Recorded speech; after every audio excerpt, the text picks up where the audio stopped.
Welcome back ఇది continuation vlog. మనమైతే ఆ వ్లాగ్ అయితే అప్లోడ్ చేసినాము. కుర్తా కొనికి పోయినాం అనమాట.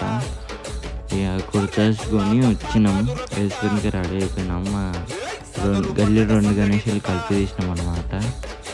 ఈ గణేష్ డ్యాన్స్ అయితే ఫుల్ డీజే పెట్టుకున్నాం మస్తు అన్నాము. ఇక అట్లని గణేషన్ కాడి దగ్గరికి వెళ్ళి ఇక రాత్రి అయితే నేను లేను, మళ్ళా పొద్దున అయితే పోయినా. నిమజ్జనం అయితే సక్సెస్ఫుల్లీ అయింది, బాగానే అయింది. ఇక మా గణేశుడు అయితే నిమజ్జనం మంచిగానే అయింది. ఆడ కొంచెం కొట్లాటలు కూడా అయ్యిండే. ఇక ఇంటికి వచ్చి రెస్ట్ అయితే తీసుకుండే. మా గ్యాంగ్ అయితే వరుతూనే ఉండరు, టస్కర్ ఫుల్ పేపర్ అవన్నీ వేస్తుండ్రు. ఇక వచ్చి పెద్ద గణేశుని టీవీలో పోలే నేను. ఇంకా వ్లాగ్లో తెలుసాం.